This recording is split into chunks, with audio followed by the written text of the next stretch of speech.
আসসালামু আলাইকুম, আশা করি আপনারা সবাই ভালো আছেন। তো আজকে আমি নিয়ে আসলাম পীর বাবা সাধনা। এটা পীর বাবা সাধনা, ভূত প্রেত থেকে মুক্তি। মানে এই সাধনা পেলে পরে আপনি অসম্ভবকে সম্ভব করতে পারবেন। আর এটা কিভাবে করতে হয় এটা আমি দেখাই দিতেছি।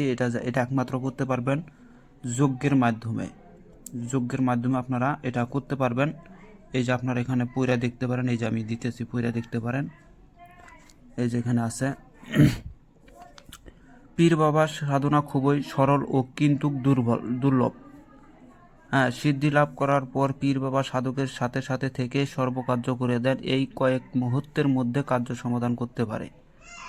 এই সাধনা করে আপনিও ভূত প্রেত পিশাচ মানে যত কিছু আছে ব্যক্তিকে ঠিক করে দিতে পারবেন। এই সাধনার সময় অবশ্যই অনেকটা লাগে, তবে এই সাধনা সরল ও বাধাবিঘ্ন, মানে এটার ভিতরে কোনো ভয় নাই। ইতি স্বয়ংকর পদ্ধতি প্রমাণিত যন্ত্র যা এখানে দেওয়া হলো প্রয়োগ করতে হবে ও প্রভাবশালী মন্ত্রের ধ্যান নাশ ও অন্য কোনো কিছু প্রয়োগের দরকার নেই। নিজের ঘরের একটি নির্জন কক্ষে বসে যে কোনো শুক্রবার রাত থেকে যে কোনো আসনে বসতে হবে।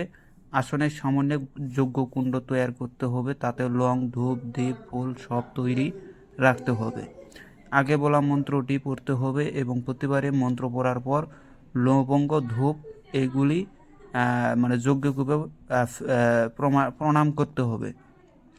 এইভাবে 108 বার মন্ত্র জপ করে ও এক এক করে উচ্চারণ করে 108টি লবঙ্গ ও 108টি ধূপের গুলি যজ্ঞকুণ্ডে ফেলতে হবে। রোজই সাধনা করতে হবে। এই সাধনা মাত্র 21 দিনের। শেষের দিন অর্থাৎ 21তম দিনে পীর বাবা সাধকের সামনে প্রকট হবেন। তিনি সাধকের সাথে সাথে থেকে সাধকের সর্বকাজ করে দিতে প্রতিশ্রুতিবদ্ধ হন। মনে রাখতে হবে যে এই সাধনার মাঝপথে ত্যাগ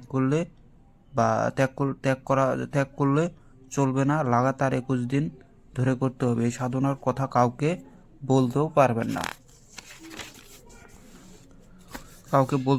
না, বলা যাবে না। বললে শক্তি কমে যাবে। সম্ভব হলে এই সাধনা 21 দিন মৌব্রত রাখতে হবে, মানে রোজা যেটাকে বলে, আর না হলে নিরামিষ।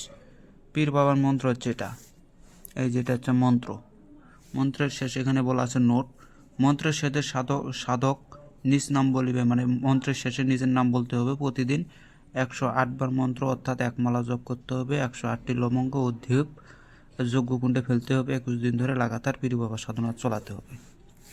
মন্ত্রটা এখন পড়ি। এগুলো হচ্ছে হিন্দি ভাষা মন্ত্র।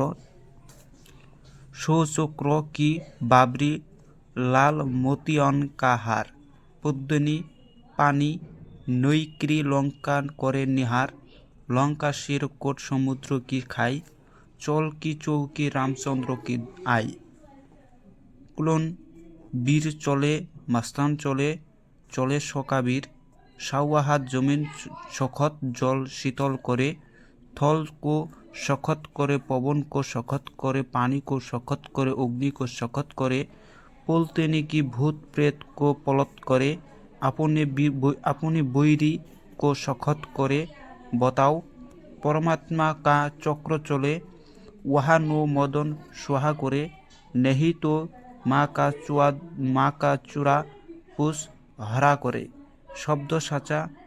শব্দ সাচা চলো মন্ত্র ঈশ্বরী বাচা। এগুলো কিন্তু মানে শব্দের, মানে এক একটা ওয়ার্ডের, এক একটা শব্দের শুধুমাত্র একটা করে ওয়ার্ড নেওয়া হয়েছে। যেমন এখানে বলছে নেহি তো মা কা চূড়া পুষ হরা করে, মানে এখানে বলতেছে যদি না আসে তাহলে মনে করেন যে মায়ের দুধ হারাম করে। এই তো এটা হচ্ছে পীর বাবা সাধনাটা ভালো লাগলে অবশ্যই একটা লাইক কমেন্ট শেয়ার করবেন। পরবর্তীতে আমি আরও অনেক সাধনা দিতেছি।